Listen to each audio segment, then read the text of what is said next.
biochemistry undergraduate student at the University of Liverpool, and I'm currently undertaking my research project in determining a link between autophagy and acute pancreatitis.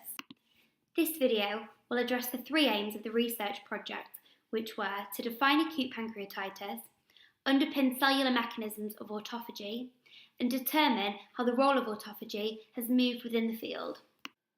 Acute pancreatitis is an inflammatory disease whereby the pancreas becomes inflamed, and it is characterised by severe abdominal pain, nausea and jaundice, with the most prevalent risk factors being alcohol misuse and gallstones. The disease is classified into four subgroups. Mild acute pancreatitis involves local or systemic inflammation of the organ. Moderately acute pancreatitis involves organ impairment, which is typically surpassed after 48 hours. Severe acute pancreatitis involves organ dysfunction for more than 48 hours, which can lead to necrosis. And recurrent pancreatitis involves recurring episodes of the disease, whereby the sufferer makes a full recovery in between each episode. I first had to do my research on autophagy. Autophagy is a bulk degradation process where damaged organelles are destroyed to relieve cellular stress and to allow their nutrients to be sequestered and recycled to aid cell survival. The initial stages of autophagy involve the formation of the autophagosome, to which dysfunctional cargo is delivered.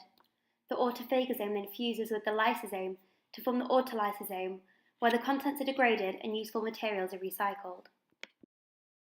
In order to carry out the systematic review, I used the Web of Science and searched for autophagy acute pancreatitis, which came up with 122 results.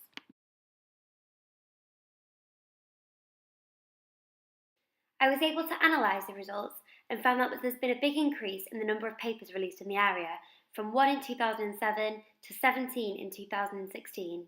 Papers were analysed in chronological order from 1997 to 2018. When I began analysing the papers, I couldn't really find a clear link between autophagy and acute pancreatitis, especially as far back as 1997. However, in 2007, Daniel Grosse proposed that acute pancreatitis can trigger autophagy. Moving on from this, in 2008, autophagy was described as both a protector and killer of the cell. A prevalent study undertaken by Hashimoto in 2008 showed that via ablation of the autophagy gene ATG5, acute pancreatitis was not observed. This was further supported in a 2015 study whereby the ATG5 was knocked out, and it showed that acute pancreatitis was again not observed. However, knocking out the autophagy gene ATG7 led to acinar cell dysfunction and therefore leading to acute pancreatitis. I therefore conclude that it can act as a protector of the cell when saving the cell from harmful zymogens by sequestering them. However, it can also act as a killer of the cell. It can also act as a killer of the cell when autophagy is impaired.